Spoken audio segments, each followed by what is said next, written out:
దేవునికి స్తోత్రం. మీ అందరికీ నా హృదయపూర్వక వందనాలు. ఈ దినము పునరుద్ధాన దినము, శ్రేష్టమైన దినము కాబట్టి దేవుని నమ్ముకున్న వాళ్ళందరూ కూడా మందిరానికి వెళ్ళండి. దేవుని ఆత్మతో సత్యంతో ఆరాధించండి.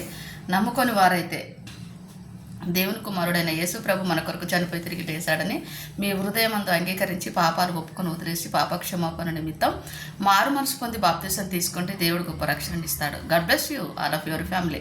ఈ రక్షణ ఎందుకు అనంటే పరలోక రాజ్యానికి వెళ్ళడానికి తోడ్పడుతుంది. మరి ఎవ్వరు ఏమైనా యుద్ధాలే కానీ, భయంకరమైన పరిస్థితులే కానీ, ప్రకృతి విలువతాండం ఆడినా సరే మరి దేవుని గురించి స్థిరంగా నిలబడడానికి దేవుని కృపే మనకు, మన శక్తి, మన భక్తి, మన భయం, మన బలహీనత ఏది కాదు.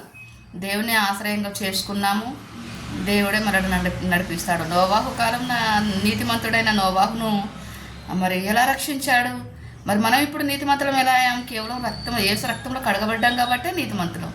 నీతిమంతులు సింహంలో ధైర్యంగా నిబ్బరంగా ఉంటారు. అడవికి రాజు సింహం కదా, ఆ సింహం పిల్లలాగా మనం ఉండాలి. మన తండ్రి యూదా స్తుతిగోత్రపు సింహము మన దేవుడు.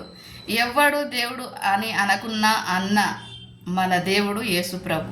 మనము అందాం, వాడు అంటే ఎంత, అనకపోతే ఎంత, వానితోని ఏంది అసలు.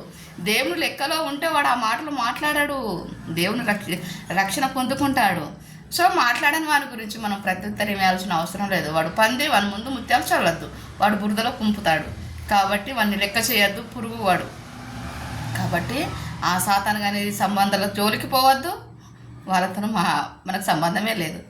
మన గురి యేసయ్య. మన మనుషులను, రాజులను ఆశ్రయించవద్దు అన్నాడు. ఏ మనుషుని మనం ఆధారంగా చేసుకోవద్దు. అది ఎవరైనా సరే, మనుషుడు మనుషుడే కదా. మనం పుట్టిన తల్లిదండ్రులైనా, పుట్టిన పిల్లలు అయినా, చేసుకున్న భార్యాభర్తలైనా, బంధుమిత్రులైన మనుషుడే. సో వాళ్ళందరూ ఉన్నప్పటికీ పర్వాలేదు, దేవుని ప్రేమ పంచుదాం.